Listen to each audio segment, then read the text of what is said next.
Hi, I'm Munroe Bergdorf. I'm a model and activist, and this is my life in objects.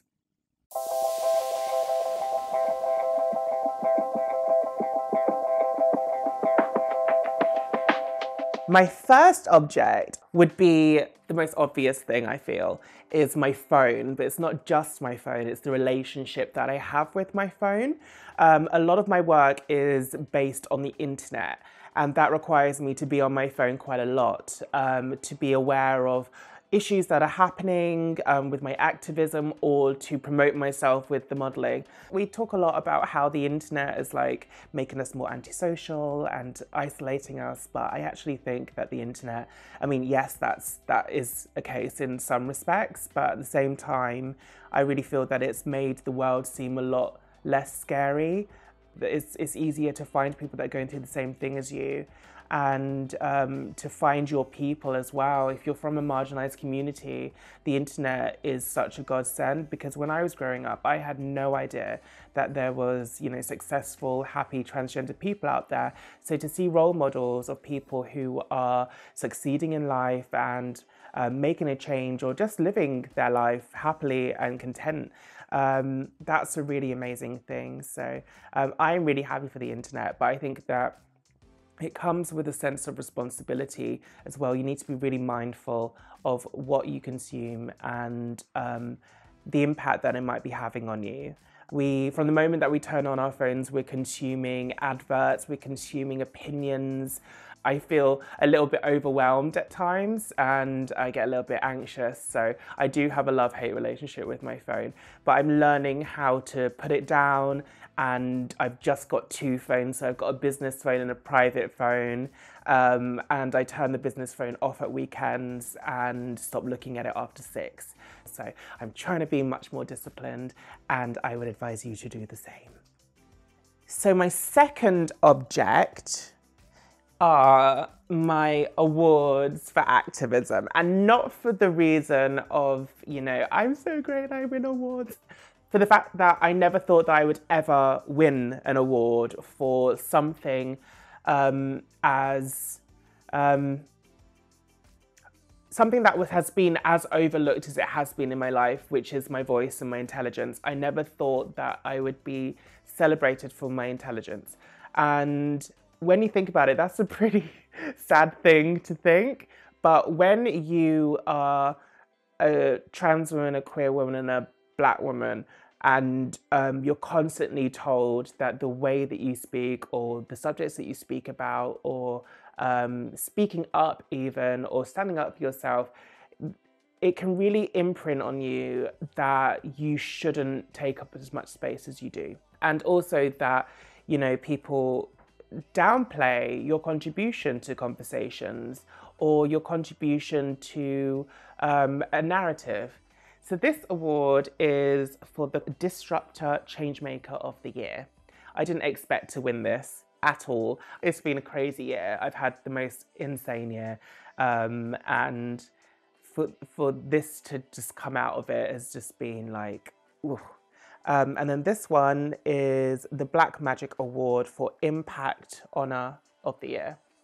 And this is an especially amazing award for me because it's by Black women for Black women. And it just really made me feel supported by my community, supported by my sisterhood. And just for a trans woman as well, to be embraced by cis women as well was just really, really nice to me. And it was a confirmation that, I have people behind me from my own community. I'm really proud of myself for what I've achieved this year, but not for the fact of feeling that people are celebrating me, but the fact that my confidence has grown in my voice, and I'm not afraid to say, I'm an intelligent person. I should know this anyway. I came out of university with a 2:1, but it still, even though I still have a 2:1 degree, society can get to you and it can convince you that you are not worthy to participate in certain areas. So these are a nice reminder that I'm good enough, that people support me, and that I should never allow anybody to stifle my voice again. So my next objects are fixed candles. So a fixed candle, for those who don't know, is basically a spell, candle magic, that is already prepared. So all you need to do is burn it and basically repeat the prayer on the back whilst holding it and focusing your intentions or your feelings into the flame. I'm a little bit of a witch. I love anything spiritual. I feel that all religions and spiritual mindsets are tapping into the same energy, but just in different ways. And ultimately, we don't know how we're here. We don't know how the world was made. But what we do know is that everything consists of energy. So tapping into that energy, whether or not it's faith, whether or not it's witchcraft, whether or not it's, something like Buddhism, you're tapping into an energy within yourself and externally. And I just feel that, religion shouldn't separate us as it does. It should bring us closer. I think that we've only got a very small awareness of what's actually going on. We can only see we can only hear certain frequencies. We can only see certain colors. Everything's man-made and everything's labeled, but what is it really called? Anyway, these are the big questions that I like to pose myself. And fixed candles are an amazing way of tapping into energy. And this candle is a good for business candle. I haven't actually burnt it yet. I bought one for my friend actually, but I was gonna burn it over Christmas to set good intentions for the rest of the year. And then this one is a blockbuster. When you feel that you have a bit of a drought, whether or not that's sex, whether or not that's money, whether or not you're having a bit of a lull in your confidence, it's a candle that can definitely break you out of that funk. So I think I burnt this one actually when I was having a little bit of a sex drought. So it definitely kind of just helps you feel yourself and tap into those good vibes. In a similar vein, my next items are crystals, and I travel a lot with work. I don't really know if I'm coming or going a lot of the time.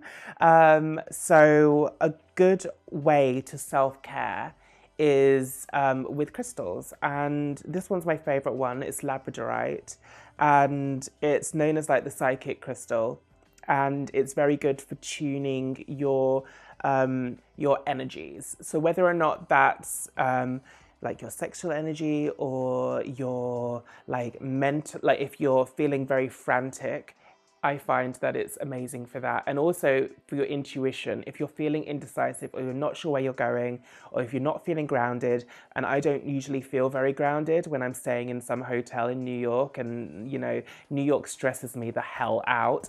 I love it with all of my heart, but it's so stressful when I'm there.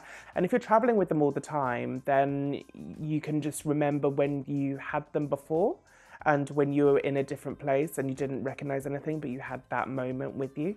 So yeah, it's nice. They just like become little friends.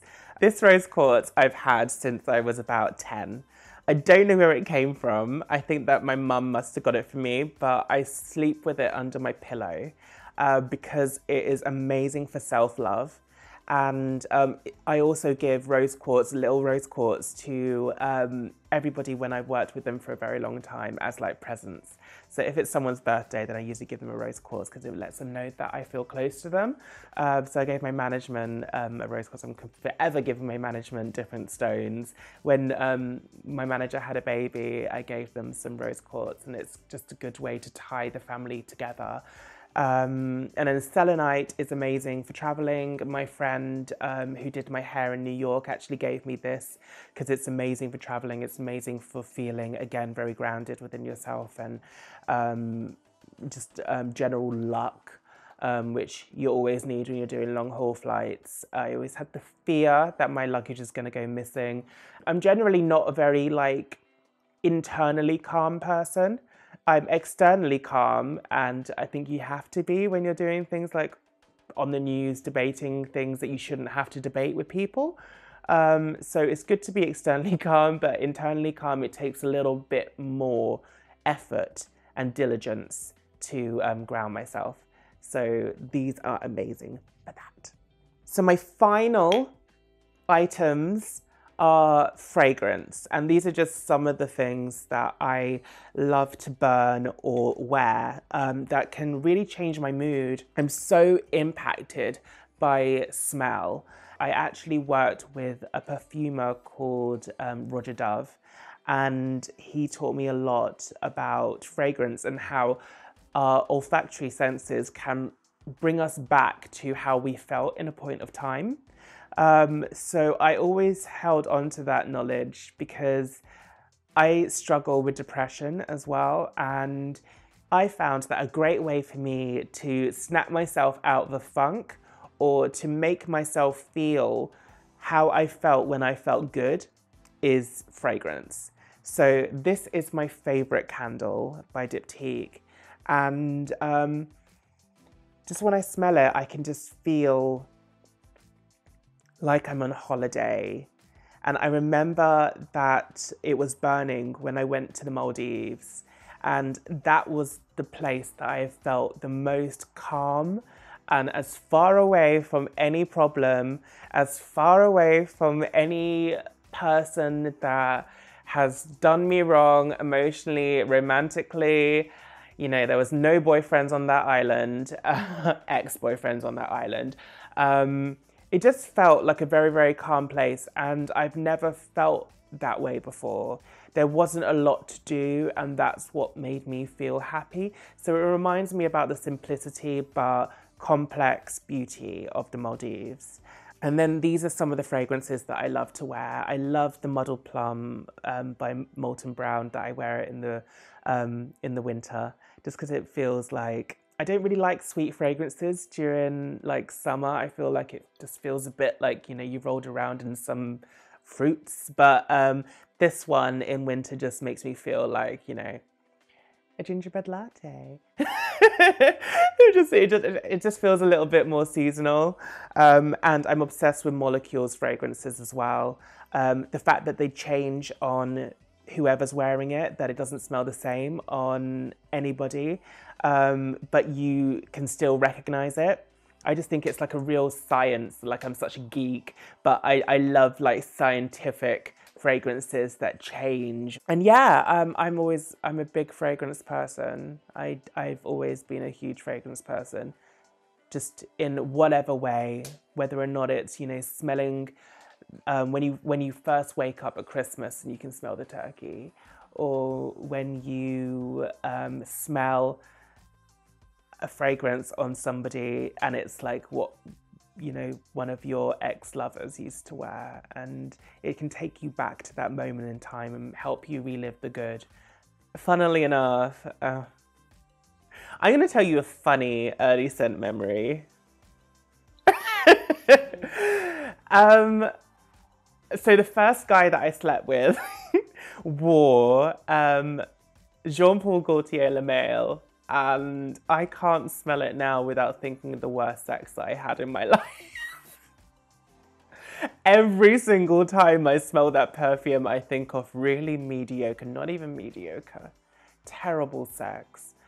And it just takes me back to when I was in my teens, and it was just a really, really shoddy first time. But yeah, fun story. Somebody made a meme of me the other day and they superimposed my face onto the body of Mary. And I just thought, okay, well, this is a bold statement. But then I was like, you know what? This would be actually quite fun if we made a scented candle. And I thought, you know, what would this scented candle smell of? And I think it would be a very spicy fragrance. I think that it would be a very, like, a little bit of sandalwood, maybe some tree sap, a little oud, a little bit of, a little sweetness in there as well, a little like sugary moment, but some chili as well, some fire to give it a little bit of a kick. Yeah, I don't know. I think that it would be a bold fragrance. I don't think it'd be something that you want to burn every day, but maybe when you're, with your plus one and you want to have a little bit of you time, whether that's on your own or with somebody else, just live. I think that would be a candle that you burn on special occasions in special moments.